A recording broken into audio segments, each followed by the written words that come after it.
Right now, without any effort at all, the entire planet beneath you is pulling you down, and it has never once done anything else. Gravity pulls. In 340 years of physics, since Newton first wrote the rule down, no one has ever watched two ordinary objects push each other apart through the gravity between them. It is the most dependable rule we have, so reliable you stopped noticing it before you could walk. But here is what that rule quietly left out. In February of 2026, 3 physicists showed that if you let gravity be as quantum as everything else in the universe, it can, under one carefully built arrangement, do the forbidden thing. It can push, not the expansion of the cosmos, not some exotic negative matter that has never been found, but a real, wrong-way shove between ordinary masses like the ones all around you. So is anti-gravity actually real? And what does it mean that the one force that never lets go might have been keeping a quiet secret about its own nature all along? Get comfortable and settle in. Hit subscribe if this is your first time here, because by the end of this, the pull holding you in your chair will feel a little less certain and a great deal stranger than it does right now. Now, let's slowly ease into this.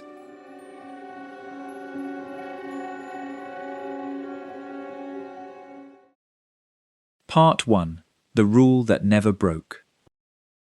There is one rule in all of physics that has never once let us down, and you are obeying it right now.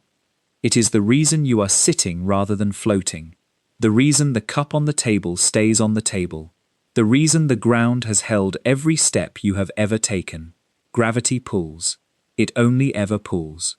In the entire recorded history of science, across every experiment ever performed, no one has ever watched two ordinary lumps of matter push each other apart through their own gravity. Everything falls toward everything else. That is the rule, and for more than 3 centuries, it has been as close to unbreakable as anything we know. So, when 3 physicists quietly posted a short paper to a preprint server in February of 2026, a paper claiming that gravity can, under the right conditions, be made to push instead of pull, it was the kind of claim that should make you lean in slowly and ask what exactly they mean. Because if that rule really has a crack in it, then something you have trusted your whole life without ever thinking about it is not quite what you assumed. And the strangest part of this story is not that they might be wrong. The strangest part is the specific, careful way in which they might be right. Tonight we are going to walk all the way into this claim, gently and completely, until you understand not just what these physicists found, but why it matters far more than the word anti-gravity could ever suggest. We are going to take our time. We will start with the oldest and most reliable fact about gravity, the fact that it always attracts, and we will find out why that fact is not some accident of our corner of the universe, but is bolted into the deepest structure of the theory itself. Then we will find the loophole, and the loophole, it turns out, is not really about gravity being repulsive at all. It is about something much larger, a question physicists have been circling for nearly 100 years without ever quite being able to answer. Let us begin with the shape of the rule, because you have to feel how solid it is before you can appreciate how surprising it is to see it bend. Think about everything gravity does. It holds you to the earth. It holds the moon in its slow monthly circle. It gathers gas and dust across light years and squeezes it, patiently, over millions of years, until the center grows hot enough to ignite and a star switches on. It binds hundreds of billions of stars into a single turning wheel we call a galaxy. It draws galaxies toward galaxies. At every scale, from the apple to the supercluster, gravity does exactly one thing. It brings things together. It is the one force that never lets go. Compare that to the other forces you live with. Electricity and magnetism can pull, but they can also push. Rub a balloon on your hair and it will lift the strands toward it. But bring 2 north poles of 2 magnets together and you will feel them shove each other away. A real, physical refusal that you can press against with your hands. The forces inside the atomic nucleus can attract and repel too, depending on the situation. Gravity alone seems to have no second setting. There is no arrangement of stars, no clever configuration of planets, no trick of timing that makes two of them fly apart because of the gravity between them. It is a force with a single direction, and that direction is always inward. Isaac Newton wrote this rule down in its first complete form in 1687, in the book we now call the Principia. Every mass, he said, attracts every other mass, with a strength that grows with the masses and falls off with the square of the distance between them. There was no minus sign available. The formula could give you a weak pull or a strong pull, a pull across a room or a pull across the solar system, but it could never give you a push. For more than 200 years, that was simply how the universe worked, and every measurement agreed. Then Albert Einstein came along in 1915 and rebuilt gravity from the ground up, and you might think that a whole new theory would open the door to new behavior. In a sense it did, but not in the way you would guess. Einstein said, gravity is not really a force reaching across empty space at all.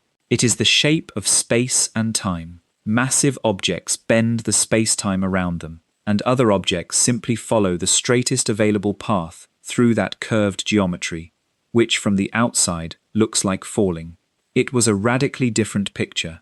And yet for ordinary matter, matter with positive mass and positive energy, the curvature always bends the same way. Things still fall toward each other. The new theory was stranger and richer than Newton's, but on this one point it agreed completely. Gravity attracts. This is why the new paper is worth an entire evening of your attention. It is not poking at some soft, half-understood edge of physics. It is poking at one of the hardest, most tested, most reliable statements we have ever made about the world. And the people poking at it are not cranks. They are serious physicists, one of whom has spent years at the frontier of exactly these questions.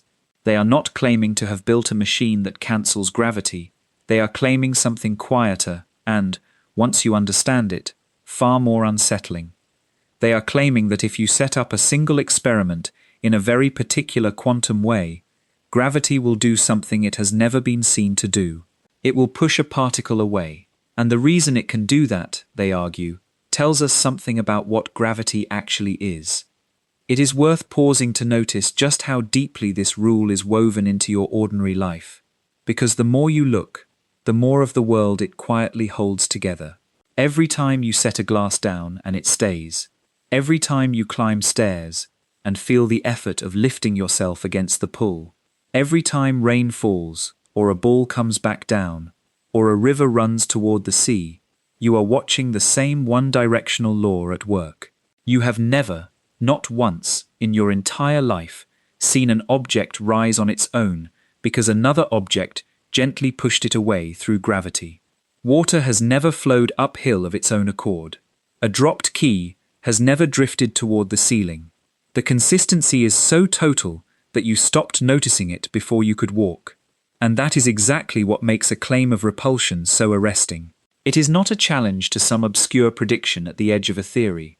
It is a challenge to the most thoroughly confirmed pattern in all of human experience, a pattern every child learns by falling down. But to understand the loophole, you first have to understand why the rule seemed impossible to break in the first place. Not just that gravity attracts, but why it must attract, according to everything we thought we knew. Because that why is where the whole story turns. So let us go there next, down to the level where forces are made, and find out what it is about gravity, specifically, that only ever lets it pull. Part 2. Why gravity can only attract. To understand why gravity has only ever pulled, we have to talk about how forces work at the most fundamental level we know, and the answer is going to sound strange at first. Every force in nature is carried by something. When two particles push or pull on each other, they are not reaching across a gap by magic. They are, In the language of modern physics, exchanging other particles, tiny carriers that pass between them and transmit the force. It is a little like two people on ice skates throwing a ball back and forth, feeling a push each time they throw or catch.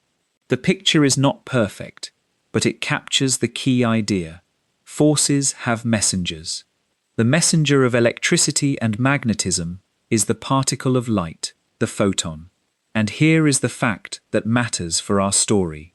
The photon has a property physicists call spin, and its spin has a particular value, a value they label spin 1. That number, spin 1, carries a consequence that reaches all the way up into the everyday world. For a force carried by a spin 1 particle, like charges repel and opposite charges attract, two negative electrons push apart. A negative electron and a positive proton pull together. This is why the magnet shoves back, why like repels, like in the world of electric charge. The push you feel between two north poles is a spin 1 messenger doing exactly what its spin dictates. Now here is where gravity reveals its secret. Gravity, too, is thought to have a messenger, a particle physicists call the graviton. No one has ever detected a single graviton directly, because gravity is so weak that catching one is far beyond anything we can currently do.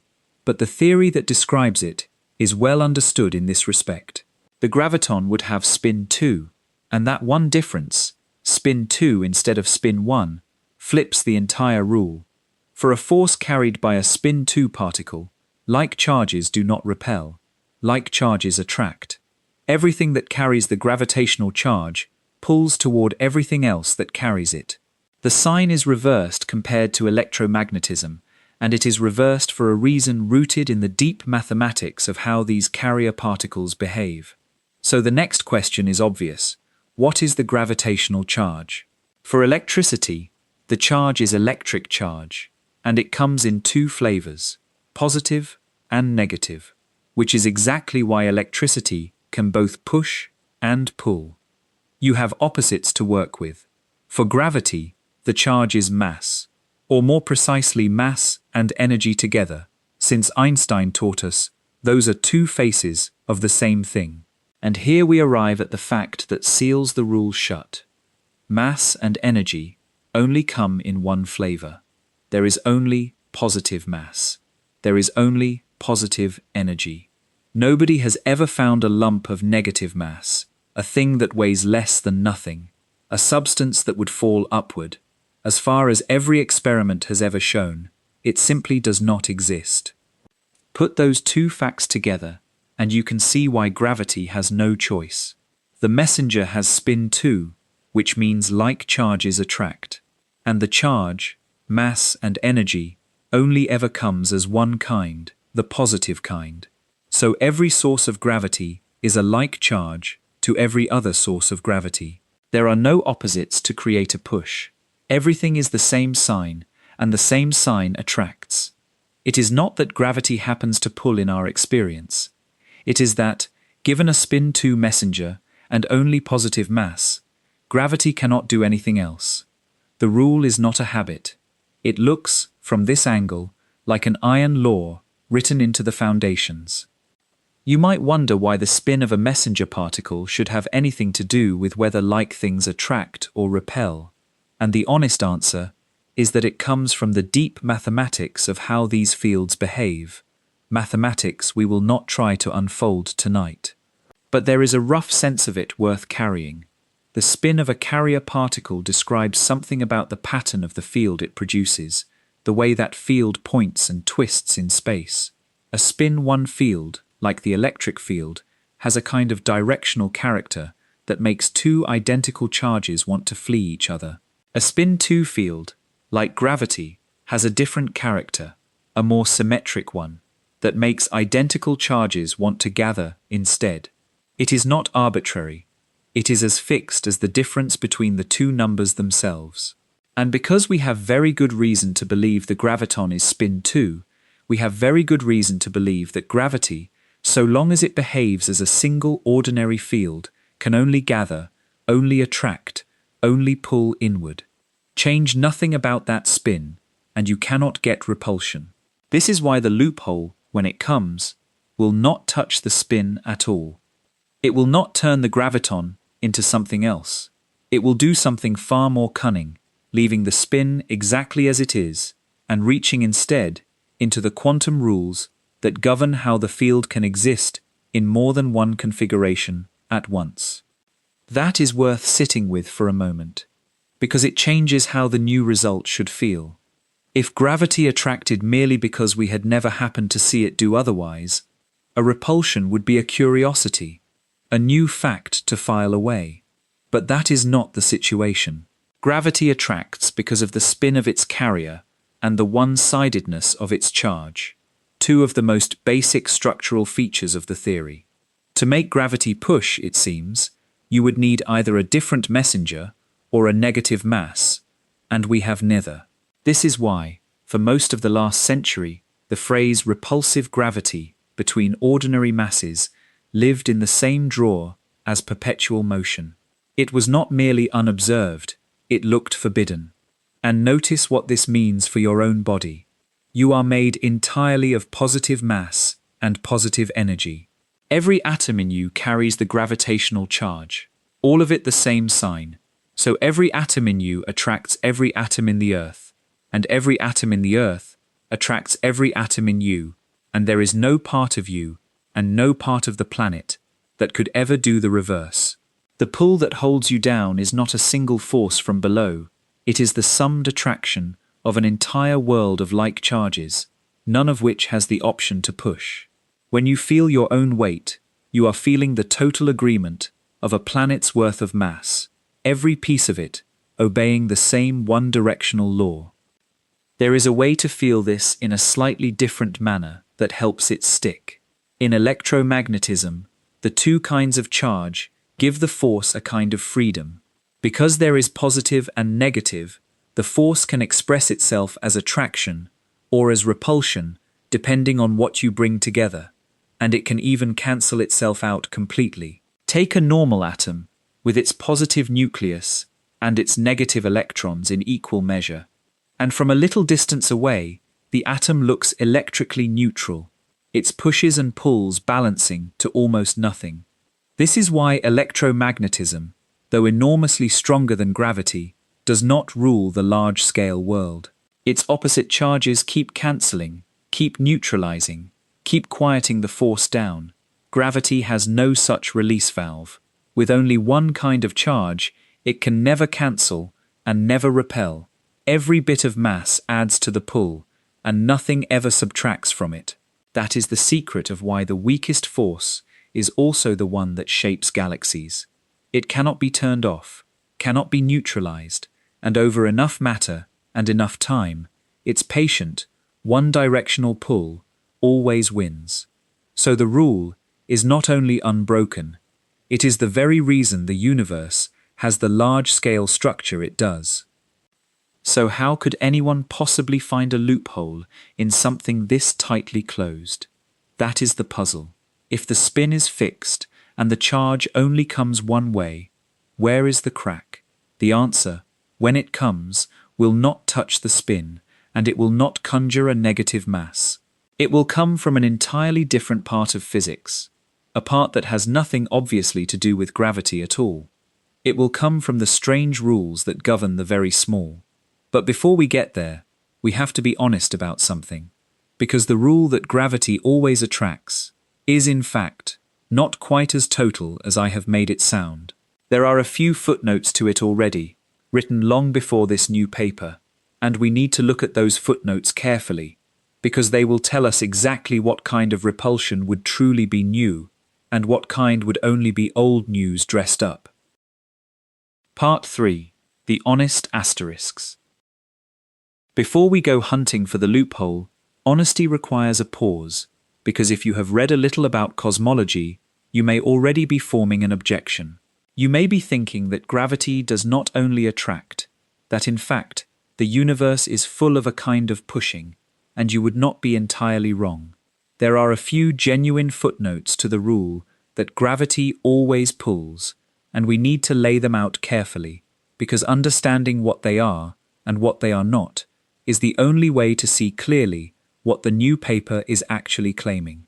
Some kinds of gravitational pushing have been known for a long time. The new result is not one of those, and the difference is the whole point. Start with the biggest apparent exception of all, the expansion of the universe. For most of the 20th century, physicists assumed that the pull of gravity between all the galaxies must be slowly putting the brakes on the expansion that began with the Big Bang. Gravity attracts, after all, so all that matter should be reeling everything back in, gradually slowing the outward rush. Then, at the very end of the 1990s, two teams of astronomers measuring distant exploding stars found the opposite. The expansion is not slowing down, it is speeding up. Something is pushing the universe apart, and pushing harder as time goes on. We gave that something a name, dark energy, which is really a label for our ignorance more than an explanation. And it does behave, on the largest scales, like a kind of repulsion built into space itself. So does that not break the rule already? Not in the way we care about, and here is why. Dark energy does not work by having one lump of matter push another lump of matter away. It works through a strange property of empty space having a kind of negative pressure, a tension spread evenly through every cubic meter of the cosmos. And in Einstein's theory, that kind of uniform negative pressure produces a gravitational push on the largest scales. It is a real effect, and it is genuinely gravitational, but it is not two masses repelling.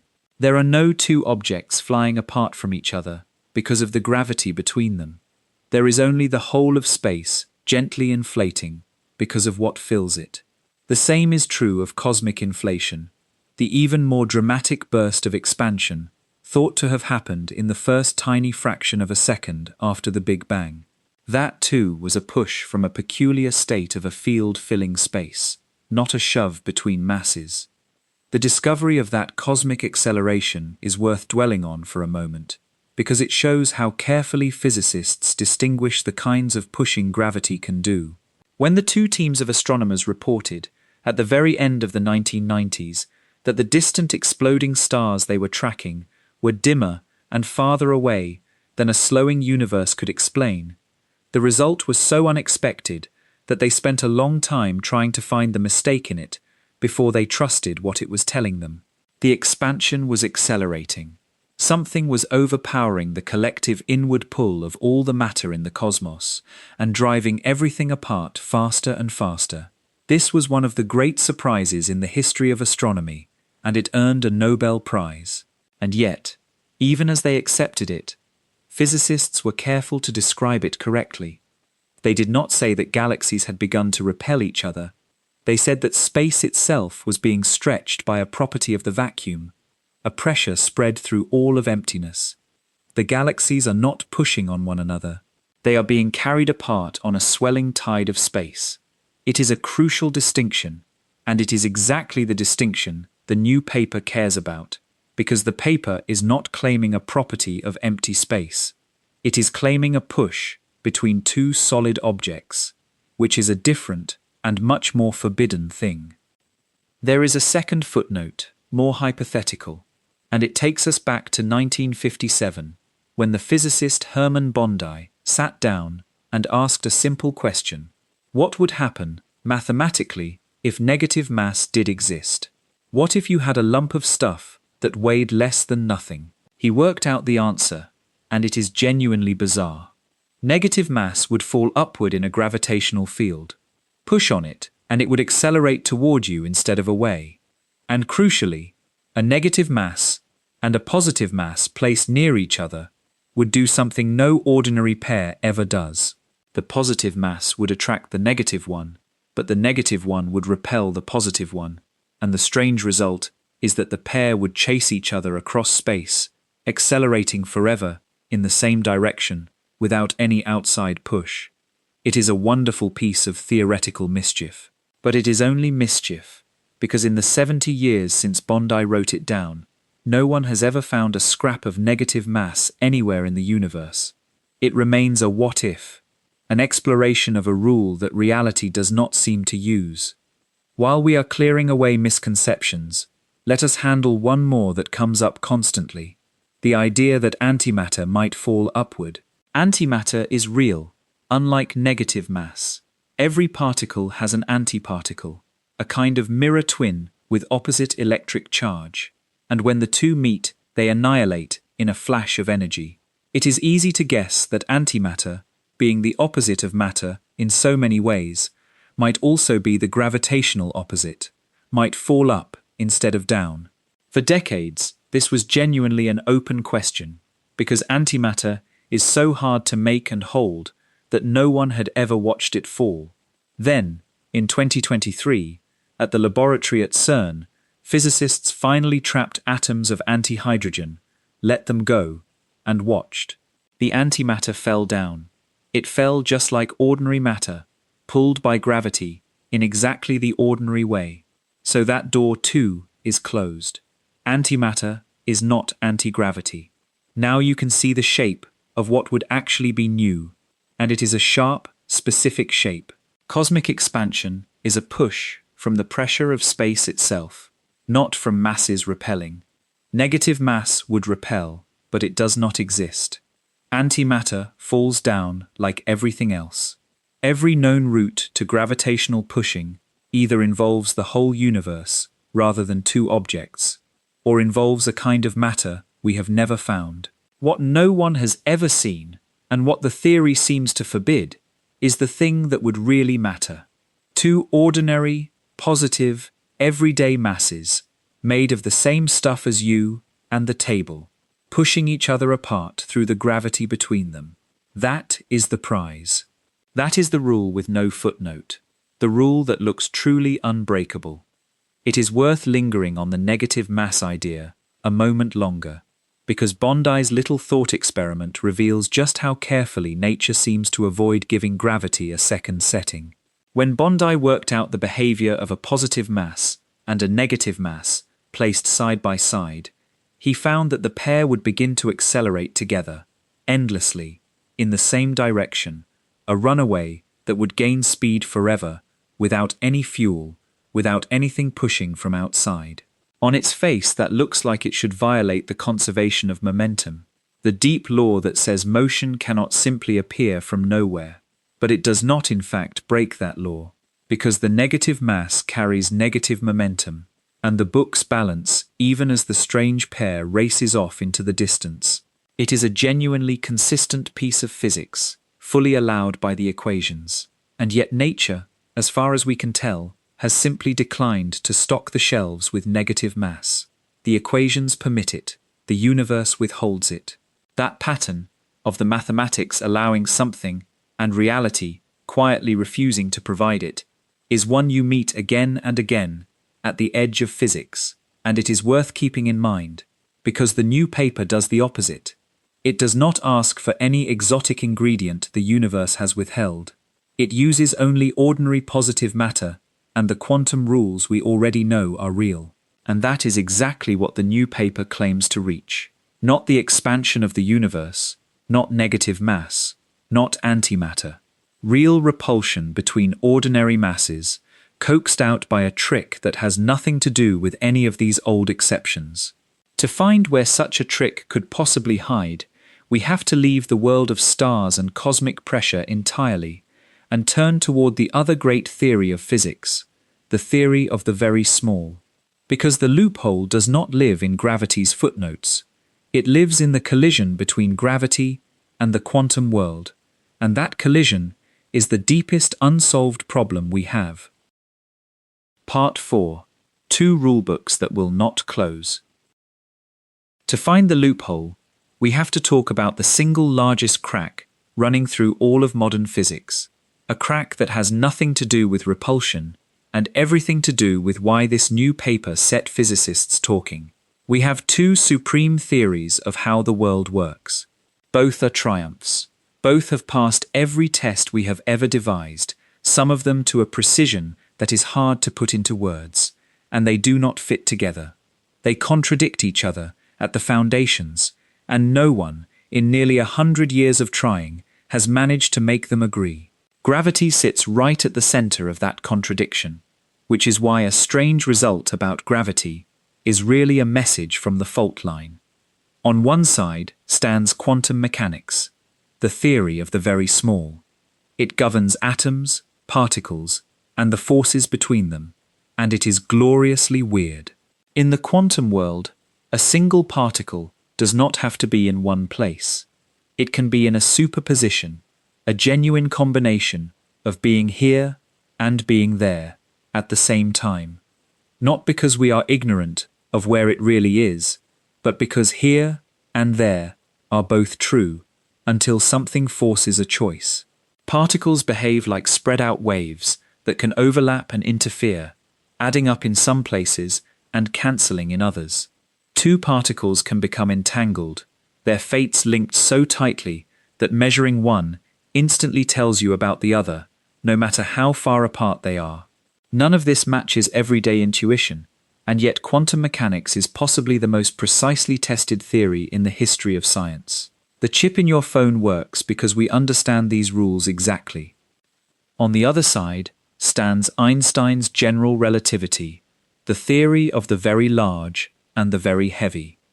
It describes gravity as the smooth bending of space and time, and it too has passed every test with almost insulting ease. It predicted that light would bend as it passed the sun, and it does. It predicted that time runs slower, deeper in a gravitational field, and it does, by amounts your satellite navigation has to correct for every second, or it would lead you astray within minutes. It predicted ripples in space-time from colliding black holes, and in 2015, we caught them. General relativity is not a rough sketch. It is a precise, deterministic, beautifully smooth description of gravity, and it works. The trouble is that these two rulebooks describe the world in fundamentally incompatible languages. Quantum mechanics says that everything, at bottom, is uncertain, probabilistic, capable of being in many states at once. General relativity says that space-time is a smooth, definite, continuous surface with a single shape at every point. Every other force we know, electromagnetism and the two nuclear forces, has been successfully rewritten in the quantum language. We know how to describe them as quantum fields, with messenger particles that superpose and interfere like everything else. Gravity is the lone holdout. Every time physicists try to force general relativity into the quantum mold, to write down a quantum theory of the gravitational field in the usual way, the mathematics rebels. The calculations produce infinities, nonsensical answers of endless size that the usual tricks cannot tame. The two best ideas we have ever had refuse to share a single page. There is an old joke among physicists that captures the feeling of it. Trying to combine quantum mechanics and general relativity is like being handed two instruction manuals for assembling the same universe, where one manual says, fasten everything together with screws, and the other insists there are no screws and never were. You cannot follow both, and the deeper you look, the worse the disagreement gets, until you reach the smallest imaginable scales, far tinier than an atom, where the smooth space-time of Einstein and the restless uncertainty of the quantum world would have to somehow be the same thing, and no one knows how. This is the real reason the repulsion paper matters, and it is worth saying plainly. The question underneath it is not, can we make things float? The question is whether gravity itself, the bending of space and time, plays by quantum rules like everything else, or whether it is somehow genuinely different, a smooth classical exception in a quantum world. Almost every physicist believes gravity must be quantum in the end, because the alternative, a classical gravity stitched to a quantum universe, leads to its own contradictions. But believing is not knowing. No experiment has ever caught gravity behaving in a distinctly quantum way. Its quantum face, if it has one, has never once shown itself, and the reason is simple and maddening. Gravity is unbelievably, almost comically weak. You do not usually think of gravity as weak, because it holds you to a planet. But that is only because the Earth is enormous. Consider that a small magnet, a thing you can hold between two fingers, can pick up a paperclip against the gravitational pull of the entire Earth. The whole planet is pulling the clip down, and a scrap of magnetized metal wins. Between two individual particles, the gravitational attraction is weaker than the electric force between them, by a factor so large it is hard to even write down, a 1, followed by roughly 36 zeros. Gravity is that faint, at the level where quantum effects live. This is why we have never seen a single graviton, never watched gravity superpose or interfere. The stage on which every quantum drama plays out is so weak a player itself that we have never caught it acting. The precision of these two theories is worth dwelling on, because it is what makes their disagreement so uncomfortable.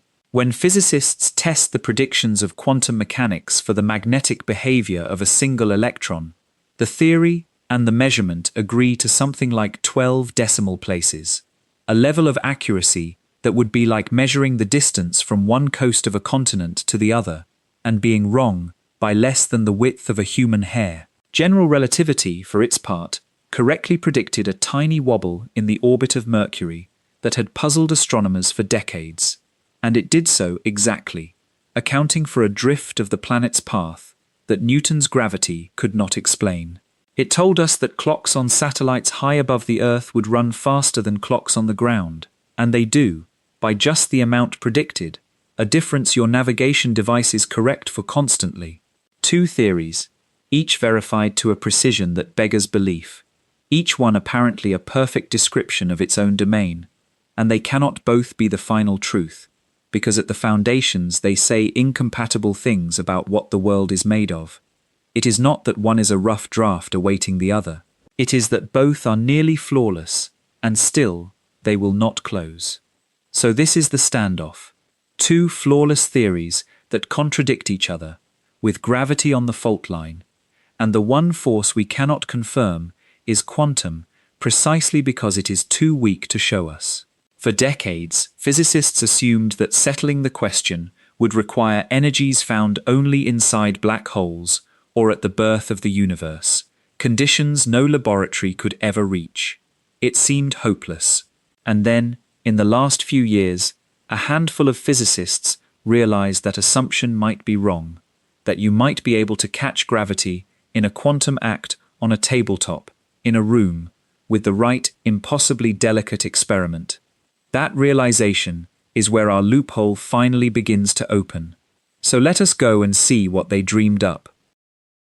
Part 5. How to Catch Gravity, Being Quantum. For most of the last century, the question of whether gravity is quantum looked permanently out of reach, and the reason was a number. To probe the place where gravity and quantum mechanics would truly collide, physicists believed you needed to reach an energy so enormous, so far beyond anything a laboratory could produce, that only two places in all of existence could ever host it. One was the inside of a black hole. The other was the first instant of the universe, the Big Bang itself. Neither is a place you can build an experiment. So the question sat, for generations, in the category of things that are true or false, but perhaps forever unknowable. A question you could argue about over coffee, but never actually settle. It is worth understanding where that intimidating energy requirement came from, because it ruled the field's imagination for so long. When you try to combine gravity and quantum mechanics, the mathematics tells you that the effects of a quantum gravitational field only become large when you are working at an almost inconceivably tiny distance, a scale so small it is far below the size of a proton, itself far below the size of an atom. To reach that scale, to concentrate enough energy into a small enough region to see gravity behaving quantum mechanically in the direct way, you would need an energy per particle vastly beyond anything our largest machines can produce, an energy that in nature is reached only in the most extreme events the universe has ever hosted. The furnace of the Big Bang had it. The crushing center of a black hole has it. A particle accelerator, even one ringing the entire planet, falls short by an enormous margin. So the field settled into a kind of resigned belief that the question of quantum gravity however fascinating, was simply not something a laboratory on Earth would ever touch. It belonged to the theorists and their chalkboards, not to the experimenters and their tables. That resignation is the wall that the tabletop idea, when it finally came, managed to walk around rather than climb over. Then, in the last several years, a small group of physicists asked whether that pessimism was really justified, and they found a loophole in the hopelessness itself. You do not, they realized, need to reach the energies of a black hole to find out whether gravity is quantum. You only need to catch gravity doing something that a smooth, classical field could never do. And there is one thing above all others that separates the quantum from the classical. One behavior that is the unmistakable signature of the quantum world. That thing is entanglement. Entanglement is the strangest and most distinctly quantum phenomenon we know. When two objects become entangled, they stop being two separate things with their own independent properties and become, in a sense, a single linked system, so that the state of one is bound up with the state of the other, even across great distances. Einstein famously hated this, calling it spooky action at a distance. But it is real, tested thousands of times, and it has a property that turns out to be exactly what physicists needed. Entanglement cannot be created by classical means. This is not a matter of it being difficult. It is a theorem, a proven mathematical fact. If two objects only ever communicate through a classical channel, an ordinary signal of the kind a classical field would provide, they can never become entangled, no matter how cleverly you arrange things. Entanglement can only be born from a quantum interaction. Now you can feel the shape of the idea forming. Suppose you take two small masses, and you let them interact through nothing but gravity. No wires between them, no light passing between them, no electric or magnetic forces, only their mutual gravitational attraction. And suppose that, after a while, you check and find that the two masses have become entangled. What would that mean? It would mean that gravity, the only thing that passed between them, had done something only a quantum interaction can do. It would mean gravity carried quantum information from one mass to the other, and by that proven theorem, it would mean that gravity itself must be quantum. You would have caught it in the act, not by reaching black hole energies, but by watching for the one behavior a classical field can never fake. This idea was worked out in 2017 in two independent proposals published almost side by side. One came from Sugato Bose and a group of collaborators. The other came from Chiara Marletto and Vlatko Vedrel, two names you should hold on to, because they are two of the three authors of the very repulsion paper we are building toward. These physicists laid out, in careful detail, how such an experiment could in principle be done, and why a positive result would be, without exaggeration, one of the most important measurements in the history of physics. It would be the first direct evidence that the fabric of space and time obeys quantum rules. It came to be known, informally, by the initials of its inventors, and it turned a supposedly unanswerable question into a concrete experimental program. But there is a catch, and it is a brutal one, because it takes us straight back to the reason gravity has always hidden its quantum face. To make two masses become entangled through gravity, each of those masses has to be placed into a quantum superposition. Each one has to be made to exist in two places at once, spread out like a wave, so that gravity can link the different possibilities together. And here is the problem. Superposition is fragile. The larger and heavier an object is, the more furiously the surrounding world conspires to destroy its superposition through a process called decoherence. Decoherence is worth understanding because it is the reason your everyday world looks the way it does. A single tiny particle, well isolated, can hold a superposition for a long time, genuinely existing in two states at once. But the moment that particle interacts with its environment, with a stray photon, a passing air molecule, a whisper of heat, the superposition leaks out into those surroundings and, for all practical purposes, collapses. The particle is jostled into behaving like it is in one definite place. The bigger the object, the more it touches the world, the faster this happens. A dust grain, let alone a person, interacts with so many things, so constantly, that its superposition would vanish in a time so short it might as well be instant. This is precisely why you never see a coffee cup in two places at once, and why the quantum weirdness of the small does not bubble up into the large. The world is always watching, and its watching collapses the possibilities. So the entanglement experiment, beautiful as it is, demands the near impossible. It asks us to take masses heavy enough that their gravity is measurable, and hold each of them in a superposition, in two places at once, long enough for their feeble gravitational attraction to weave the entanglement between them. Heavy enough to feel the gravity, but so heavy that decoherence wants to destroy the superposition almost the instant you make it. These two demands pull in opposite directions, and the gap between them is enormous. The experiment has been proposed, refined, and dreamed about, but it has never been done. It sits just beyond the horizon of what our technology can reach. A perfect idea, waiting for a world that can build it. There is a reason the theorem about entanglement is so powerful as a tool, and it is worth making it concrete, because it is the logical engine underneath the whole approach. Imagine two people in separate rooms who can only communicate by ordinary means, by sending each other notes or signals or any classical message you like. No matter how cleverly they coordinate, no matter how many notes they exchange, they can share information, but they can never create the genuinely quantum link of entanglement between objects in their two rooms, using only those classical messages. Entanglement is not information that can be mailed. It has to be forged by a quantum interaction that reaches across and touches both sides at the quantum level.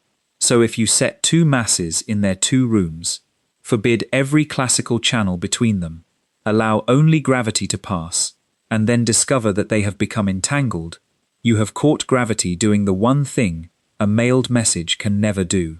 The logic is airtight. It does not depend on the details of any particular theory of quantum gravity. It only depends on the proven fact that classical channels cannot forge entanglement, which is why physicists found it so appealing. It turns a vague philosophical question, is gravity quantum, into a crisp yes or no that an experiment could in principle answer. This is the point in the story where our three physicists step forward with a different thought. If the two-mass entanglement experiment is so hard because it needs two objects held in superposition at once, then perhaps there is a simpler question you could ask, a cheaper witness of gravity's quantum nature, one that needs only a single object in superposition instead of two. Perhaps you do not have to catch gravity creating full entanglement. Perhaps there is a subtler tell, a smaller quantum fingerprint, that would still betray gravity, behaving in a way no classical field ever could. And in searching for that simpler tell, they found their way to something no one expected. They found their way to a push. To understand how, we have to set up their experiment with care, one mass, one probe, and a superposition, and watch what happens. So let us build it, slowly, in the mind. Part 6. One mass, two places. Let us build the experiment together, piece by piece, because the whole strangeness of what follows depends on seeing the setup clearly, and it is a setup of almost startling simplicity. There are only two characters in it. The first we will call the source. It is a small object, a grain of matter, and its job is to be the thing that creates gravity in our little scene. The second we will call the probe. It is a lighter object, placed a short distance away, and its job is to feel the gravity that the source produces. That is the entire cast. One thing that makes gravity, one thing that feels it. In the physicists' proposal, the probe is a single atom of cesium, a heavy atom often used in the most precise experiments in the world, the same element that defines the ticking of atomic clocks. Hold that image. A grain, and near it, a single, carefully chosen atom. In ordinary physics, this setup could not be more boring. The source sits there, making its tiny dimple of gravity, and the probe, feeling that dimple, drifts gently toward it. The source pulls, the probe falls, exactly as Newton and Einstein both promise. If this were the whole story, there would be no paper and no reason for you to be listening tonight.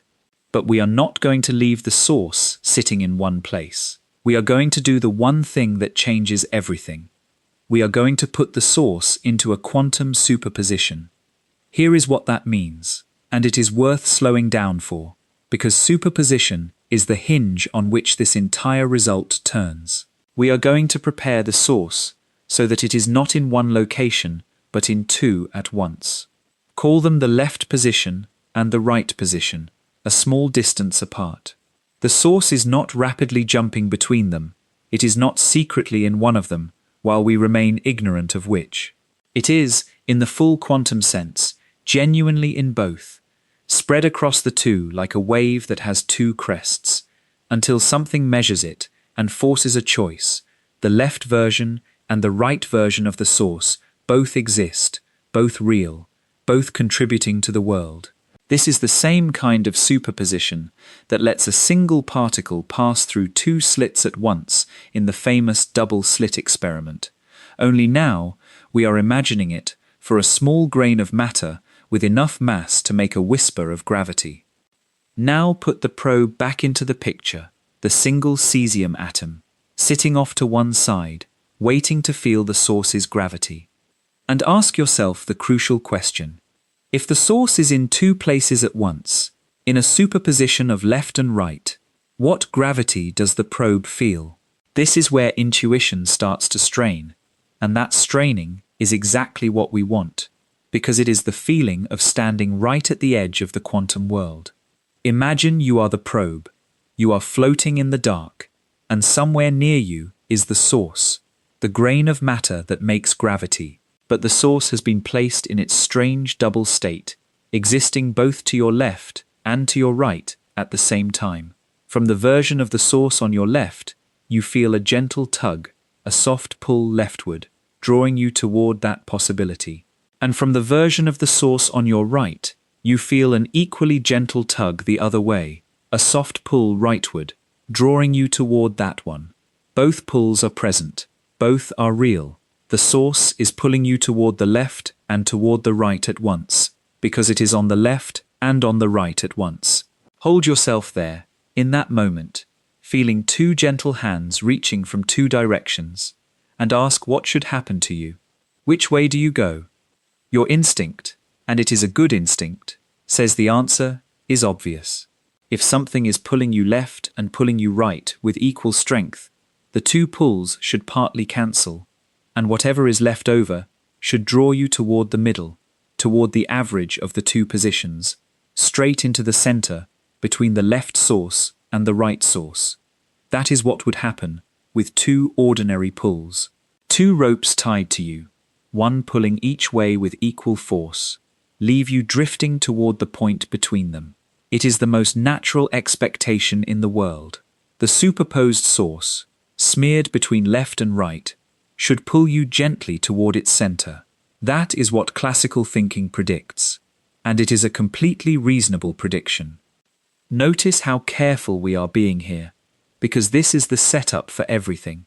In the classical picture, or even in a naive quantum picture, where you just imagine the source as a fuzzy cloud sitting between the two spots, the probe should be pulled inward, toward the average location.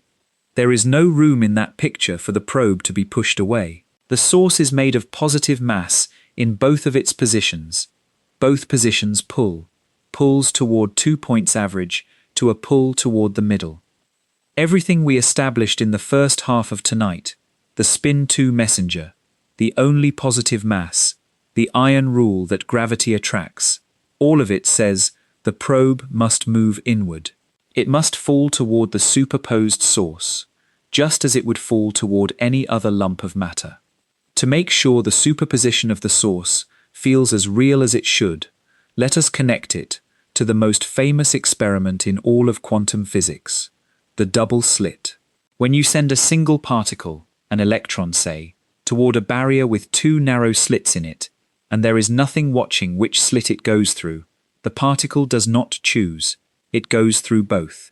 It passes through the left slit and the right slit at once, as a spread-out wave, and when many such particles build up on a screen behind the barrier, they form a pattern of bright and dark bands that could only arise if each particle had genuinely traveled both paths and interfered with itself. This is not a story about our ignorance of which slit the particle used.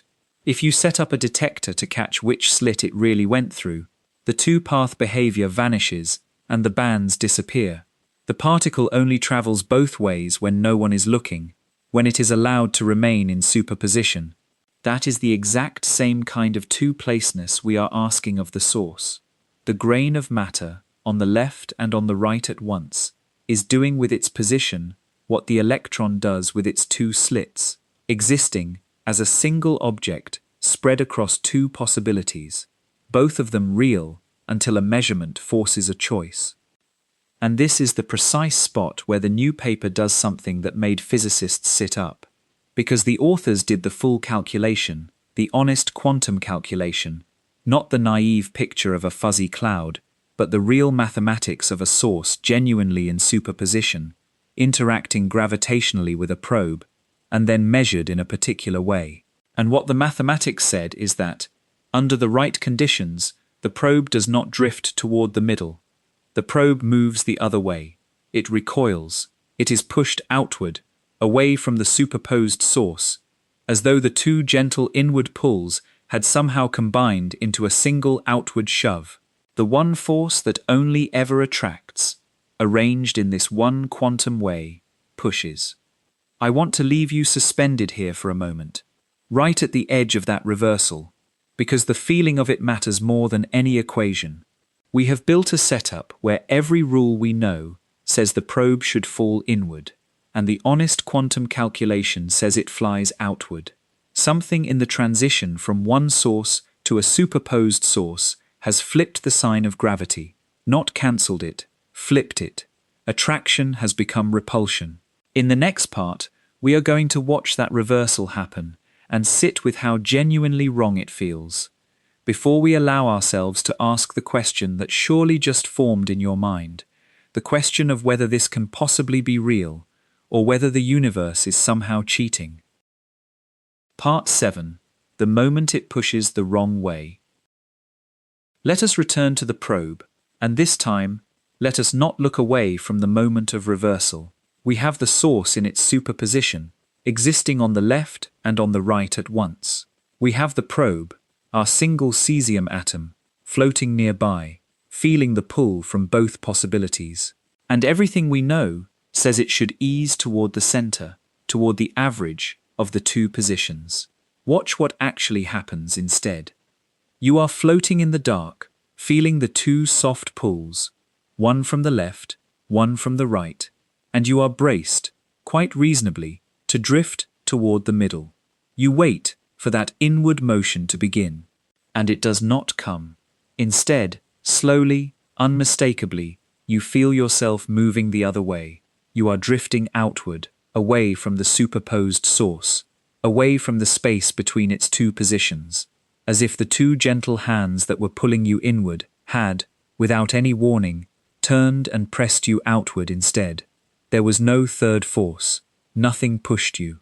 The only thing near you was the gravity of a grain of matter, the most reliably attractive thing in the universe, and it has sent you the wrong way. It is hard to overstate how strange this should feel, and I want to give it its full weight rather than rushing past it, because moments like this are rare in physics, and rarer still in a life. Try to find the sensation in your own body. Imagine reaching out to catch a glass that is falling from a table. Your hand closes on the spot where the glass should be, and instead of feeling its weight drop into your palm, you feel it leap upward, out of your grip, toward the ceiling. That lurch of wrongness, that instant where the world does the opposite of what every past experience insists it must do, is close to what this result means for gravity. the probe reaching toward the source, expecting to fall, and instead being lifted away. Gravity, the one force that never lets go, has let go, and worse than let go, it has pushed. Let yourself stay in the strangeness a little longer, because it is easy to nod at a sentence like gravity pushed the probe outward and move on without ever really letting it land. So do not move on yet. Picture the smallness and the quietness of it. There is no explosion, no dramatic flash, no roar. There is only a single cold atom in the dark, and a grain of matter that has been persuaded into two places at once, and between them the faintest force in the universe, a force so weak that a fleck of magnet can defeat the whole Earth's worth of it. And in the post-selected runs, that faintest of forces, arranged just so, does the one thing it is never supposed to do. The atom, which every instinct says should ease inward toward the grain, eases outward instead. It is not much motion. It is a whisper of a drift, a hair's breadth of the wrong direction, but the direction is everything. A tiny motion the right way would be ordinary and expected and forgotten. A tiny motion the wrong way is a hole in 340 years of certainty. The size of the push does not matter. The sign of the push is the whole story. It points the wrong way, and in that wrongness is a message the universe has never sent us before. Sit with what is actually being claimed here, because it is not a small thing dressed up as a big one. This is not the expansion of the universe, that distant pressure of empty space. This is not negative mass, which does not exist. This is not antimatter, which we now know falls down like everything else. This is two ordinary objects, a grain of positive matter and an atom of positive matter, made of the same kind of stuff as your hand and the table, and the gravity between them has produced a push. The exact thing we said, in the first half of tonight, looked forbidden by the deepest structure of the theory. The spin of the messenger, the one-sidedness of mass, the iron rule. And here, in this one carefully built quantum arrangement, the probe moves outward anyway. There is something almost personal in how unsettling this is, and it is worth naming. Of all the facts about the universe, the attraction of gravity is one of the very few that feels absolutely safe. You do not have to understand it to trust it. It is the reason you stay in your chair, the reason the floor stays under you, the reason a dropped thing goes down and not sideways or up. It is, quietly, one of the bedrock certainties of being alive in a body. And what this experiment does, even if only in a sculpted quantum edge case in a laboratory, is take that certainty and show that it has a condition attached to it that no one ever told you about. Gravity attracts, yes, as long as the world is behaving classically. Let the source become truly quantum, and the certainty develops a crack. The safe thing turns out to be safe only most of the time. There is a particular quality to this kind of surprise that sets it apart from the ordinary surprises of life, and it is worth naming, because it is part of why moments like this matter so much to the people who chase them. Most surprises are surprises of ignorance. You did not know what was behind the door, and then you did. But this is a surprise of a different order.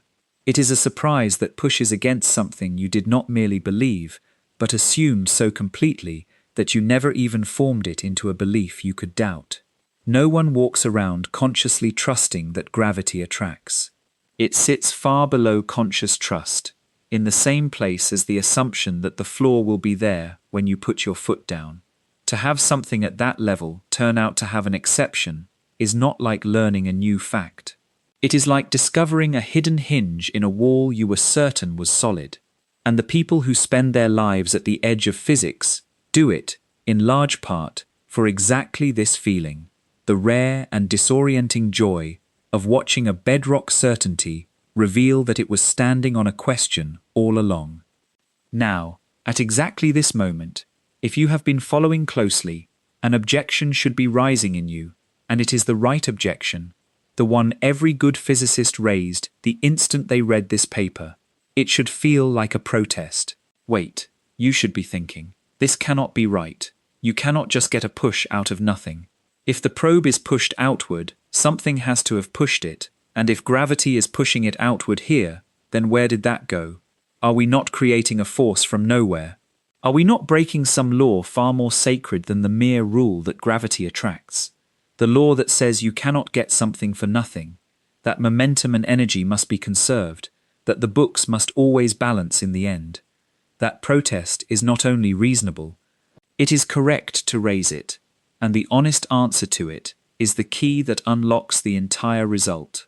Because the universe is not, in fact, cheating. Nothing is being created from nothing.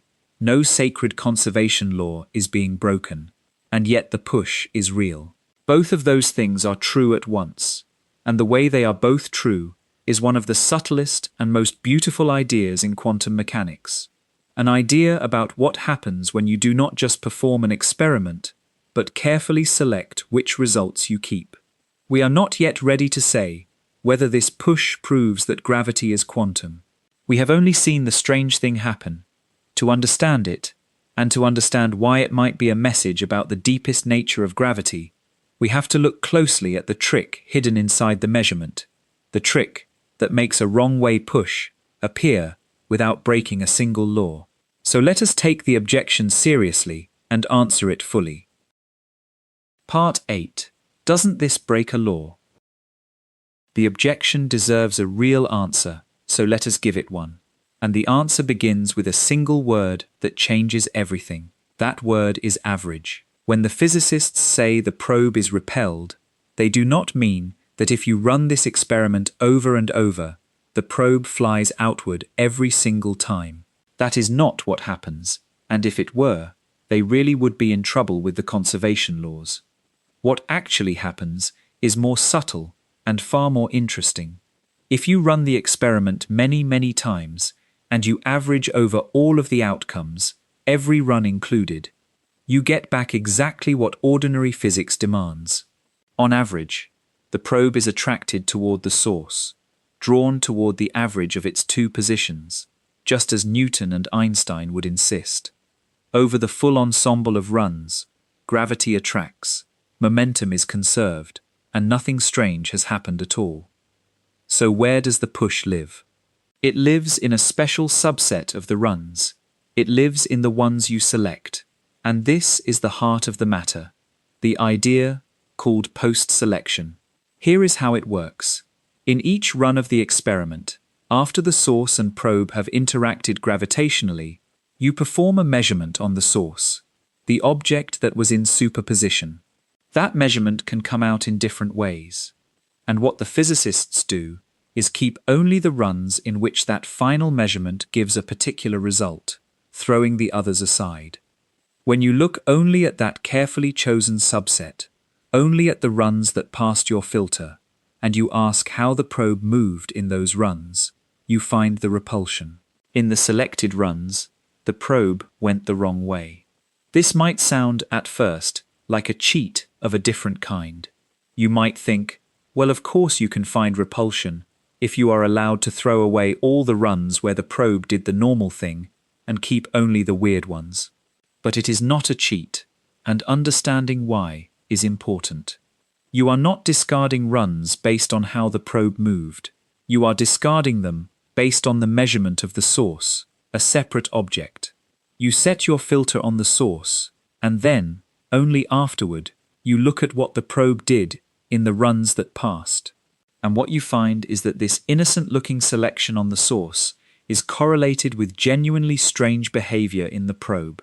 The probe really did move outward in those runs. You did not fake it by cherry-picking the probe's motion. You selected on one thing and discovered something impossible looking in another. That correlation is the real physics, and it does not violate any conservation law, because the runs you threw away carried the compensating motion. The books balance across the whole set. The strangeness lives entirely inside the selected slice. This idea that post-selecting on a later measurement can reveal outcomes that look impossible has a name and a history in physics. It is the physics of what are called weak values, and it was introduced in 1988 by three physicists, Yakir Aharonov, David Albert, and Lev Weidman. What they discovered is that when you prepare a quantum system in a certain state, let it interact gently with a measuring device, and then post-select on a particular final state, the measuring device can register a value that lies completely outside the normal range of possibilities. Imagine a thermometer that is only ever supposed to read between 0 and 100, and yet, in a post-selected quantum experiment, its needle can swing to a reading of 200, or even to a reading below 0, past the ends of its own scale. It is not that the temperature is really 200, it is that the post-selection has arranged the quantum pieces so that the pointer, on average over the selected runs, lands somewhere its ordinary rules would forbid. Weak values are one of the strangest and most debated corners of quantum mechanics, precisely because they let a measurement produce a number that seems to have no business existing. The repulsion in our experiment is exactly this kind of effect. The push on the probe is a weak value, a quantity that, in the post-selected runs, points in a direction that ordinary attraction would forbid. The pointer, which here is the motion of the probe, swings past the end of its scale, into repulsion, because of the way the post-selection on the source has arranged the quantum possibilities. The authors even provide a second version of the calculation, worked out in a different mathematical language, sometimes called the Heisenberg picture, using the formalism of weak values directly, to show cleanly how the repulsion emerges. It is not a fluke of one way of doing the math. It shows up however you compute it. So we can now answer the objection completely and honestly. Does the wrong way push break a conservation law? No. Averaged over every run, the probe is attracted, momentum is conserved, and the universe keeps its books balanced. The repulsion appears only in the post-selected runs, as a weak value, an effect that lives in a chosen slice of reality rather than in the whole. Nothing is created from nothing.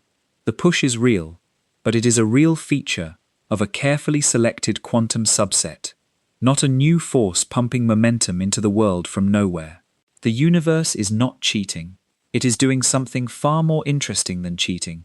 It is revealing that when you slice reality along a quantum grain, attraction can hide a face you never suspected it had. It helps to hold on to a homely image for how post-selection can reveal something real without inventing it. Imagine a very large classroom takes a test, and afterward you are handed only the papers of the students who happen to sit in the front row. If you look at that stack alone, you might find a pattern, an unusually high average, say, that would seem impossible if you assumed it described the whole class. But it is not a fraud. The front row students really did score that way. You have not altered anyone's grade. You have simply chosen a subset defined by something other than the score itself, the seat, and discovered that this subset carries a surprising feature. The weak value push is like this. You choose your runs by the measurement on the source, the seat, not by the motion of the probe, the grade, and then you find that this innocent selection is tied to genuinely strange behavior in the probe. The whole class still averages exactly to the ordinary result. The strangeness is real, and it is confined to the slice, and no rule of the universe has been bent to produce it. What makes the quantum version stranger than the classroom is that the selected motion can point somewhere the full range of ordinary outcomes never includes at all, past the ends of the scale, into repulsion. And yet answering the objection only sharpens the real question, the one we have been circling all night and are still not ready to fully answer. Fine, you might say, the conservation laws survive, the push is a weak value, no new force is invented. But is this telling us something true about gravity? Or is it just a piece of clever quantum bookkeeping, a mathematical mirage that would appear for any force at all when you play these post-selection games? Does the wrong way push actually mean that gravity is quantum? Or is it a trick of the accounting that says nothing deep about the nature of the gravitational field itself? That is the question that decides whether this paper is a curiosity or a milestone. To answer it, We have to understand why this particular push can only happen if gravity is genuinely quantum, why a smooth classical gravity could never produce it, no matter how you slice the runs. And that brings us to the deepest idea in the entire story, the idea of waves that interfere. Part 9. Why only a quantum field can do this. We have reached the question that decides everything, so let us state it plainly one more time before we answer it. The wrong-way push is real, it breaks no conservation law, and it lives in the post-selected runs as a weak value. But, is it a message about gravity, or is it just a quirk of quantum accounting that would show up for any interaction at all? If post-selection can conjure a strange-looking push out of any force, then the repulsion tells us nothing special about gravity, and the paper is a clever curiosity. But if this particular push can only happen when the force doing the pushing is itself quantum, then the repulsion is a genuine witness, a signal that gravity has a quantum nature. Everything hangs on that distinction. So let us find out which it is, and to do that, we have to understand the single deepest fact in quantum mechanics, the fact that quantum objects are waves. You have heard, probably many times, that particles are also waves, and it may have washed over you as just another piece of quantum strangeness to accept without really feeling. Tonight I want you to feel it, because it is the whole answer. In the quantum world, an object like our source is not simply a tiny ball sitting at a location. It is described by a wave, a spread-out thing with crests and troughs, and that wave is not a metaphor. It is the most complete description of the object that exists. When we put the source into a superposition of left and right, what we really did was create a wave with two parts, one part sitting at the left position and one part sitting at the right position, both belonging to a single quantum object. And here is the property of waves that changes everything. Waves interfere. Interference is the behavior that makes waves waves. When two waves overlap, they do not simply add up their heights everywhere. In some places, a crest of one lines up with a crest of the other, and they reinforce, building a bigger crest. This is constructive interference, adding up. But in other places, a crest of one lines up with a trough of the other, a high point meeting a low point, and they cancel, leaving nothing, or even less than nothing. This is destructive interference, subtracting. You can see this with water waves in a pond, with sound waves that produce dead spots in a concert hall, with light waves that make the dark bands in the double-slit experiment. Wherever there are waves, there is interference, and interference can subtract as easily as it can add. That single fact, that overlapping waves can cancel, is where the push comes from. Now think about what the source's gravity really is, when the source is a quantum wave in two places. The gravity from the left part of the wave and the gravity from the right part of the wave are not two separate, independent pulls that simply add up like two ropes. They are contributions from a single quantum object, and like everything quantum, they can interfere. There is a subtlety in how a quantum object carries motion that makes this concrete. A quantum object spread across two positions does not have one definite momentum, one single tendency of motion. It carries a whole spectrum of momenta at once, a range of possible pushes and pulls braided together in the wave. And when those braided contributions interfere, when the crests and troughs of all those possibilities overlap, they can cancel in the inward direction and reinforce in the outward direction. The pull toward the middle can destructively interfere away, and what is left over, the surviving piece, can point outward. The push is not a new force added to gravity. It is what remains after the inward pulls have partly cancelled each other through interference. And now, at last, we can answer the deciding question, because we can ask what a classical gravitational field would do in the very same setup. A classical field is not a wave in the quantum sense. It does not carry a superposition of possibilities that can interfere and cancel. If gravity were classical, then a source smeared between two positions would produce a field that is just the ordinary sum of the field from the left and the field from the right. Two real pulls that add up in the plane way, giving a net pull toward the middle. There would be nothing to interfere, no crests and troughs of possibility to cancel, no way for the inward pull to subtract itself away. A classical field can only add. It cannot destructively interfere with itself. And so a classical gravitational field, faced with this exact experiment, could never push the probe outward. It could only pull it inward, toward the average, exactly as your first instinct said. There is a way to hear this that makes the logic click firmly into place, and it is worth stating slowly. The post-selection trick, the weak value, the setting aside of some runs, all of that machinery is available for any force at all. You could set up a post-selection game with electric forces, with magnetic forces, with anything you like.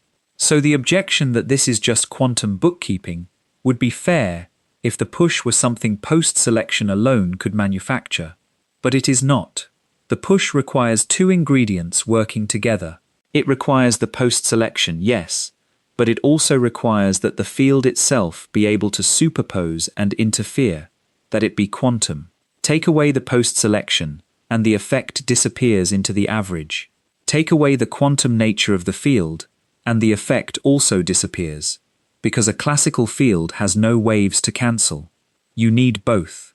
And since we can supply the post-selection ourselves in the laboratory, the only remaining question, the one the experiment would answer, is whether gravity can supply the other ingredient. Whether the gravitational field can superpose and interfere. If it can, the push appears. If it cannot, it never will. The post-selection is the stage we build. The quantum nature of gravity is the thing we are waiting to see walk onto it. Feel the force of that, because it is the whole point of the paper, and it is why the repulsion is not just quantum bookkeeping. The wrong way push requires interference. Interference requires waves. Waves, in gravity, require that the gravitational field itself be quantum, that it carry superpositions, and cancel, and reinforce, like every other quantum thing. A classical gravity, a smooth Einsteinian field, with a single definite value at every point, simply cannot produce the effect, no matter how you post-select, no matter how cleverly you slice the runs. The push is a behavior available only to a quantum field, so if you ever saw it, if you ever measured the probe recoiling in the post-selected runs, and ruled out every ordinary force that could have nudged it, you would be holding evidence of something no one has ever directly confirmed. You would be holding evidence that gravity is quantum. This is what the word witness in the paper's title means. And now you can hear it properly. The repulsion is not the discovery. The repulsion is the witness, the testimony, the thing that speaks in court about a defendant it saw with its own eyes. The defendant is the gravitational field, and the question on trial is whether it is quantum or classical. A classical field has an airtight alibi. It could never have pushed the probe outward. So if the push is ever seen, the classical field is ruled out, and the quantum nature of gravity is what remains. This is why 3 serious physicists spent their effort on what might otherwise sound like a science fiction gimmick. They were not chasing anti-gravity. They were designing a trap, a specific situation in which gravity, if it is quantum, would be forced to reveal itself by doing something a classical gravity never could. Let us make the interference picture as vivid as we can, because it is the pivot of the whole argument, and it rewards a second look. Go back to the double slit and its screen of bright and dark bands. The bright bands are the places where the 2 paths of the particle arrive in step, crest meeting crest, and reinforce into something brighter than either path alone. But look at the dark bands, and really think about what they are. A dark band is a place on the screen where light, or particles, arrive from both slits, and yet nothing shows up. Each slit alone would have sent particles to that spot. Open only the left slit, and particles land there. Open only the right slit, and particles land there. Open both, and the spot goes dark. Adding a second source of particles produced fewer particles, none at all, at that location, because the two waves arrived out of step, crest meeting trough, and cancelled.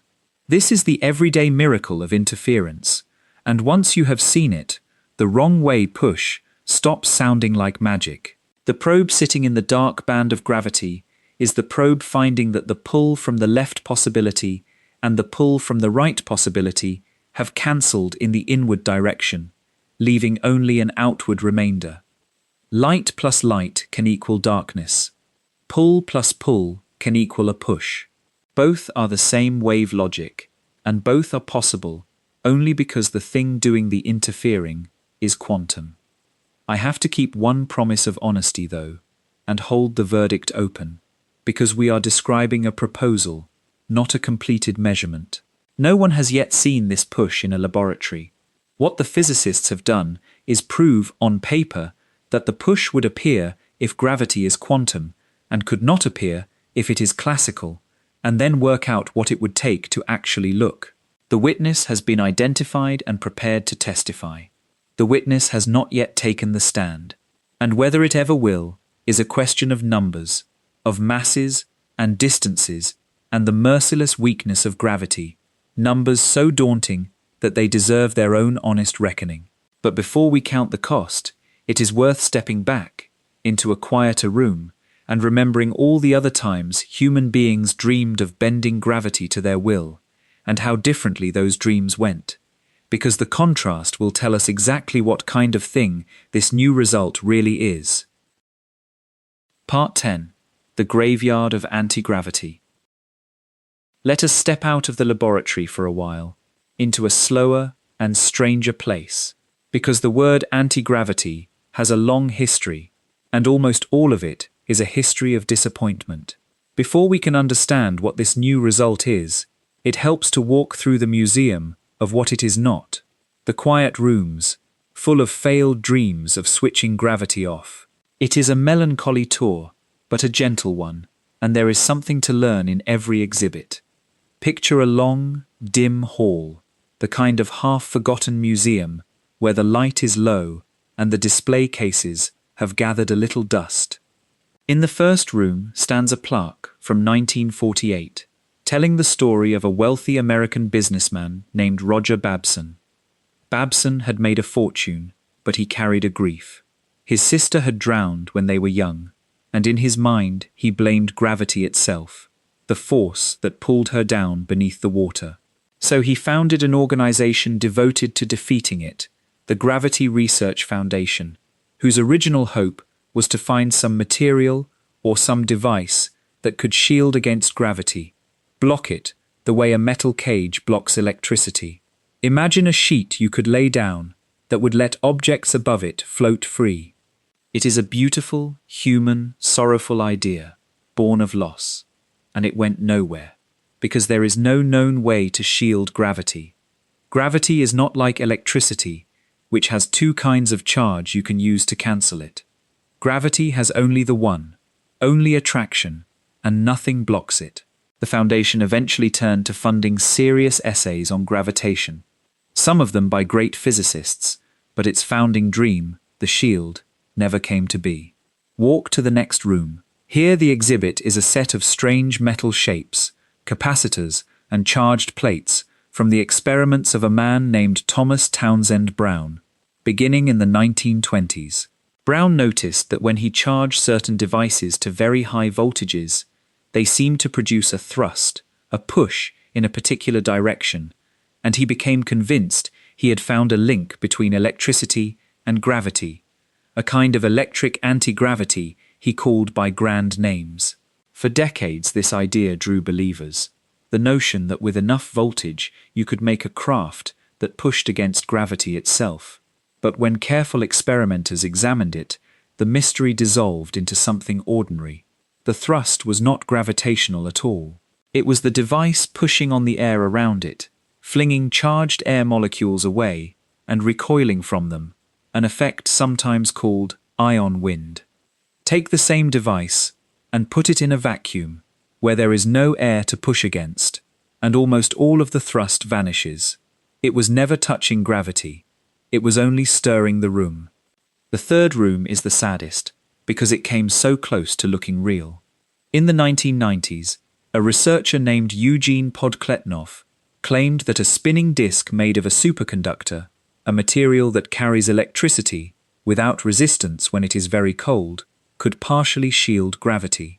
Objects placed above his spinning disk, he reported, weighed a tiny bit less, a fraction of a percent less than they should. If it were true, it would have been one of the most important discoveries ever made. And so, unlike most fringe claims, this one was taken seriously enough to test.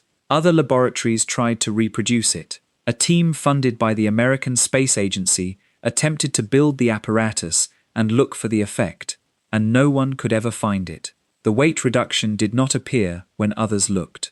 The claim was never independently confirmed, and it faded, as such claims do, from the edge of physics back into the folklore. The disk kept spinning only in the retelling. There is a final room, and it is not really a room of experiments at all, but a room of stories, the ones that never quite go away. These are the whispered claims that governments or secret laboratories already possess working anti-gravity, hidden from the public, tied up with tales of recovered craft and wartime machines and technology too advanced to reveal. No evidence has ever supported any of it. It persists not because it is true, but because it is a story people want to be true, the dream of a hidden key that would let us step off the earth whenever we pleased. It lives in the same drawer as every other tale of secret knowledge, and it stays there because longing keeps it warm. Let the quiet of this hall settle over you for a moment, because there is something worth feeling in the failures themselves, and it is not mockery. Each of these dreamers was reaching for something deeply human. Babson was reaching, in his clumsy, grieving way, for a world where the people we love do not get pulled down and away from us. The tinkerers with their charged plates were reaching for the sky, for the oldest wish there is, to rise up and leave the ground behind. Even the tellers of secret craft stories are reaching for the comfort of believing that somewhere the key already exists, that the door has already been opened by someone. These are not foolish longings. They are among the most natural longings a person can have. The wish to escape weight, to lift, to be free of the force that holds us all in place from the moment we are born until the moment we are laid back down into the earth. What the museum teaches, gently, is that gravity does not answer to longing. It has no off switch to find, no shield to build, no disk to spin. It simply holds, patiently, everything, all the time. And there is a strange dignity in that, in a force so faithful that 3 centuries of the cleverest and most desperate human wishing has never once made it loosen its grip by so much as a hair. Now stand in the middle of the hall and notice what every one of these rooms has in common, because it is the thing that sets the new result apart. Every single one of these dreams imagined anti-gravity as a machine, a shield you could lay down, a craft you could fly, a disk you could spin, a device that would override gravity by brute engineering and let you escape the pull of the world. Each was, at heart, a wish to leave, to rise, to be free of the weight, and each failed, because gravity does not have an off switch, and no gadget has ever found one. Turn, then, to the far end of the hall, where a plain door stands that does not belong with the others, and open it. On the other side there is no machine at all. There is no craft, no shield, no spinning disk, nothing you could fly, or sell, or hide in a hangar. There is only an experiment, a grain of matter, and a single atom, and a question. The 3 physicists behind the new paper are not trying to build anything.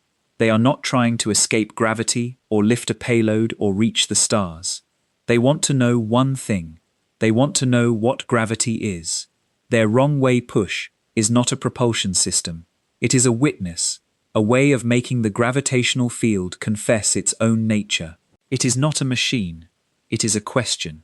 And that difference between wanting to fly and wanting to understand, is the difference between every failed dream in this museum and the quiet, careful result we have been building toward all night, which means it is finally time to open the answer the title promised you and say plainly what rule actually broke. Part 11. What actually broke? So let us say it plainly, the thing we have been circling since the very first minutes of tonight. What rule actually broke? The headline, the one that pulls you in, says scientists made anti-gravity, that gravity can push, that one of the oldest laws in physics has fallen. And there is a version of that which is true. But the deeper truth, the one worth carrying with you, is quieter and stranger than anti-gravity, and it reframes the entire story. The rule that broke was never really a law of nature at all. It was a habit of the classical world. And the difference between a law and a habit is the whole discovery. Think back to how solid the rule seemed when we began. Gravity always attracts. We traced it down to its foundations, to the spin-2 messenger and the one-sidedness of mass, and it looked bolted into the structure of reality itself, as unbreakable as anything in physics. But look again at what we actually assumed when we built that argument. We assumed, without ever saying so, that gravity is classical. We pictured the source as a definite thing making a definite field, pulling in a definite direction. And under that assumption, yes, the rule is iron. A classical gravitational field, made by positive mass, can only ever pull. There is no crack in it. The whole certainty of the first half of tonight rested, silently, on treating gravity as a smooth classical thing. The new paper does nothing more and nothing less than remove that silent assumption. It says, let gravity be what almost every physicist already believes it must be. Let it be quantum, like every other force. Let its field carry superpositions and waves and the possibility of interference. And the moment you allow that, the moment gravity is permitted to be as quantum as the rest of the world, the iron rule softens into something conditional. Gravity still attracts almost always, in almost every situation, which is why you have never once seen it do otherwise. But in the one special arrangement, a source in superposition, a probe feeling both possibilities, a post-selected measurement, the quantum nature of the field gets a chance to speak, and it can produce a push. The rule always attracts turns out to have hidden fine print.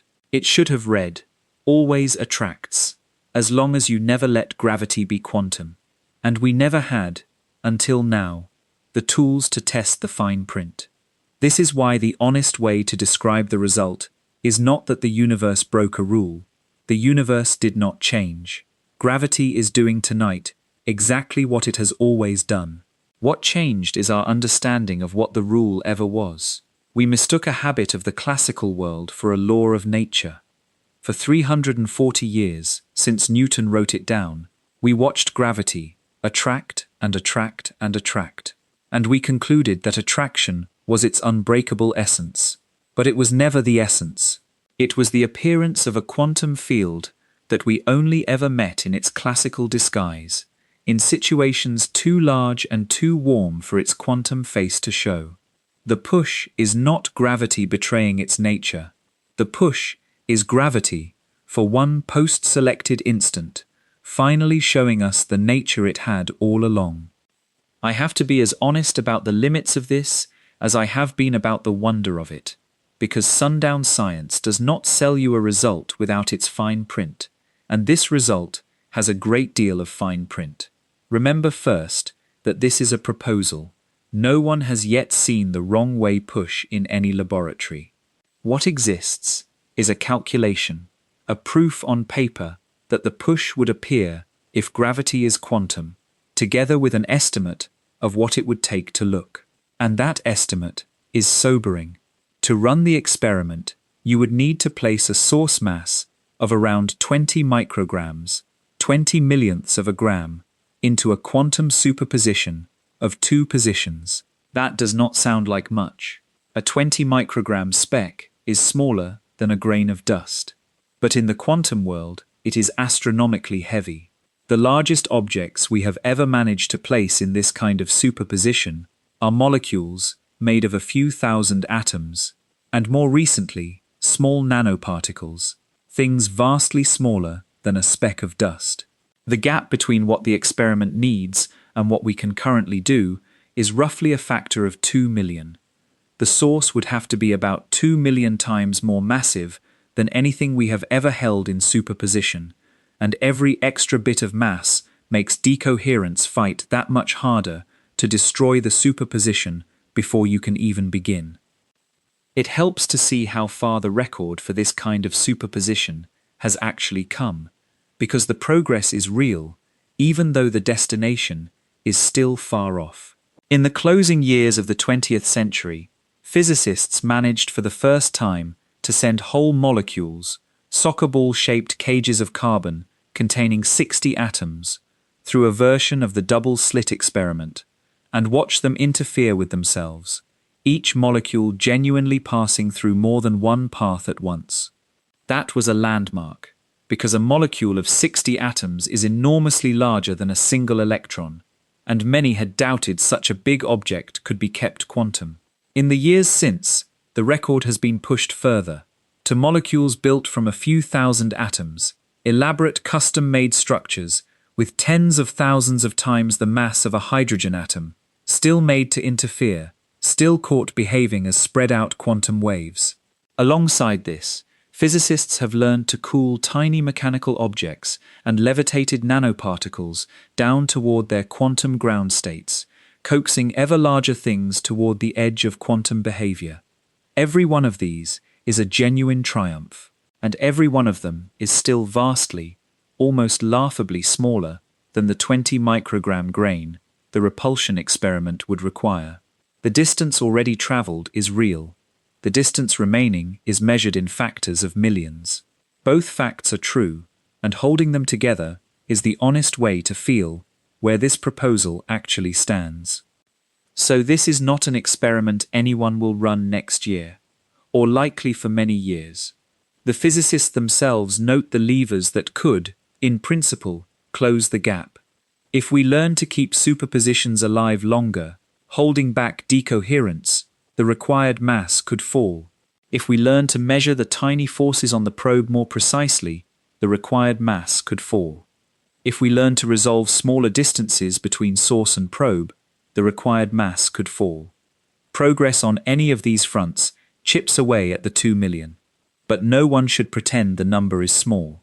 It is a reminder, as so much of physics is, that the most profound questions are often locked behind the sheer, maddening weakness of gravity, the faintest force we know. To feel the size of that 2 million times gap, it helps to sit with what decoherence is really fighting against, because the number is not arbitrary. Every additional bit of mass you try to hold in superposition means more particles, more surface, more ways for the object to touch the world and be touched by it. A single atom can be isolated from its surroundings almost completely, kept in the dark and the cold and the near-perfect emptiness of a good vacuum, and there it can hold its two-placeness for a long while. A speck of 20 micrograms contains something like 100 million billion atoms, an almost incomprehensible crowd, and every one of them is a potential leak, a potential handle by which a stray particle of light or heat can reach in and, by the simple act of interacting, collapse the whole superposition into a single definite location. Holding an object that large in two places at once, even for an instant, means shielding 100 million billion atoms from every whisper of the outside world, all at the same time. This is why the gap is measured in factors of millions, rather than in a few clever improvements. It is not that the engineering is merely difficult. It is that the object we need to keep quantum is, by quantum standards, enormous. A giant asked to hide in a space meant for the smallest things there are. Every lever the physicists name, longer coherence, finer force measurement, shorter distances, is a way of buying back some of that impossible margin, and each one is itself a frontier problem that could take a generation to advance. And there is a second layer of honesty, about the meaning of the experiment even if it could be done, because not every physicist is convinced it would settle things. The objection cuts both ways, and it is worth hearing. Suppose you ran it and saw the push. Because gravity is so unimaginably weak, critics point out, it would be extraordinarily hard to prove that some other, ordinary force had not caused the motion instead. A whisper of stray electricity, a trace of magnetism, could masquerade as the signal you were hoping was gravitational. Ruling out every mundane possibility, when the real effect is this faint, is a nightmare of experimental care. And suppose, on the other hand, you ran it and saw nothing. That would not prove gravity as classical. It would only mean gravity had not shown this particular quantum face under these particular conditions. A silence would settle nothing. So even sympathetic physicists tend to describe the paper not as the experiment that will crack the question open, but as a sharpening of the question, a neat and genuine contribution that gives the field one more concrete way to think about how gravity might, someday, be caught being quantum. It is a real step. It is not the finish line. Hold both things at once then, the wonder and the caution, because holding both is what it means to think clearly about the edge of physics. The wonder is that someone found a specific, honest way in which gravity, if it is quantum, would push instead of pull, turning one of the oldest rules from a law into a condition. The caution is that it is a proposal at the far edge of feasibility, whose result, either way, would be hard to read. Both are true, and underneath both, the thing that does not need a laboratory to be real is the shift in understanding that this work has already delivered. The one force that never lets go was never quite the thing we thought it was. Its grip was always conditional. We simply lived our whole lives inside the condition. What that means for how you sit in your chair tonight, and for the ground you have always trusted, is the last thing left to feel. Part 12. What it changes. We have come a long way tonight, from the simple certainty that gravity pulls to the strange, conditional truth underneath it. And now, at the end, it is worth asking the quietest question of all. What does this actually change? Not for spacecraft, not for engineering, not for any machine, because we have seen that this was never about machines. What does it change for the way you understand the world you are resting in right now?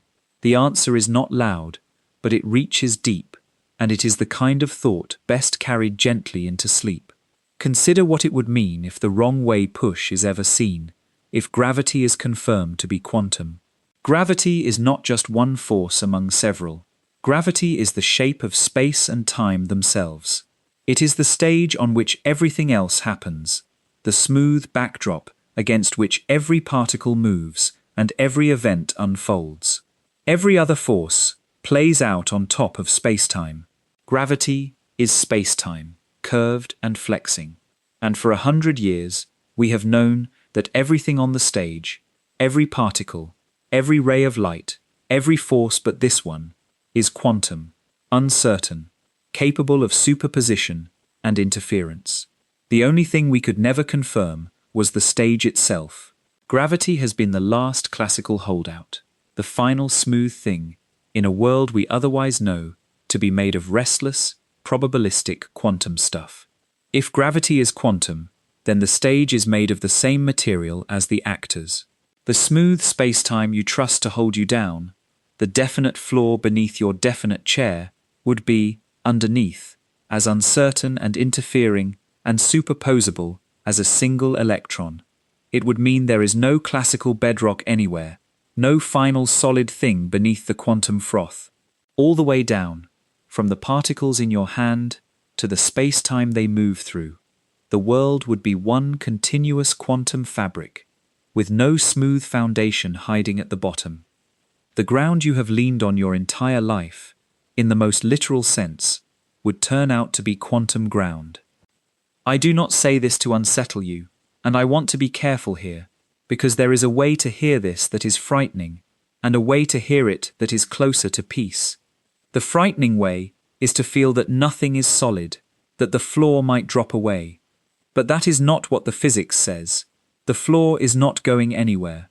Gravity attracts, tonight and every night, in every situation you will ever actually live in, exactly as it always has. Your chair holds you. The earth keeps you. What changes is not the reliability of the world, but your understanding of what that reliability is made of. And there is something almost comforting in the real picture, if you let it settle.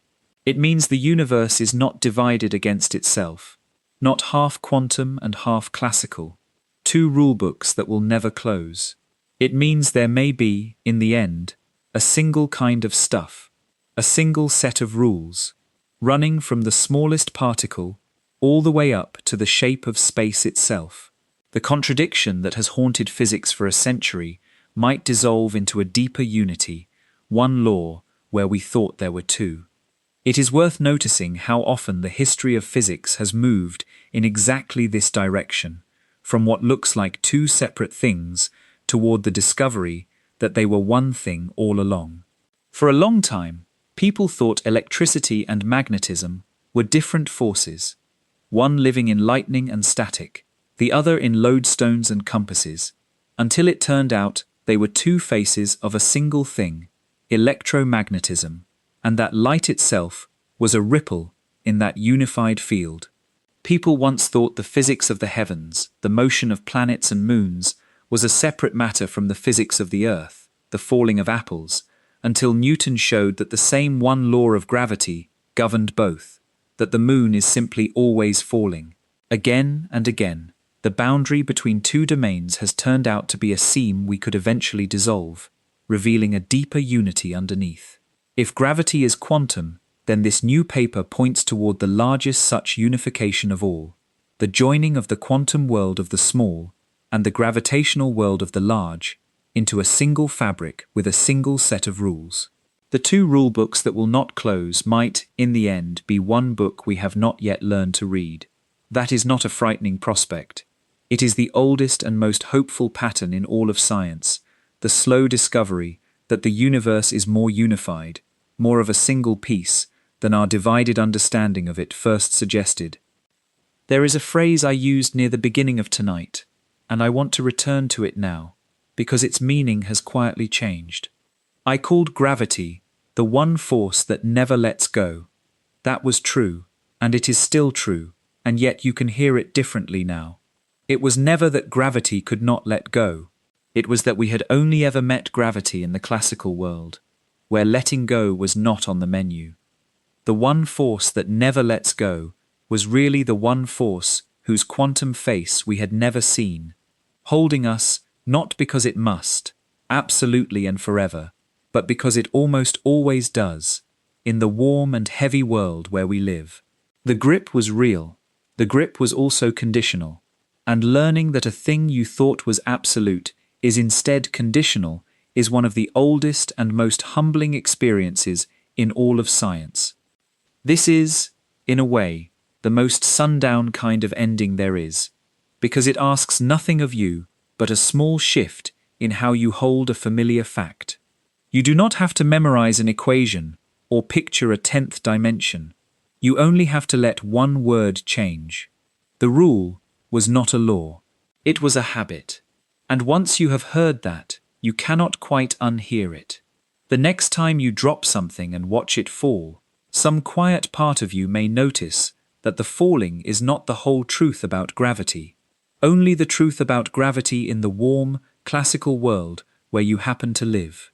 Underneath the falling, if these physicists are right, there is a field that can superpose and interfere and, in the rarest arrangement, push. You will never see it push. Neither will they, most likely, for a very long time.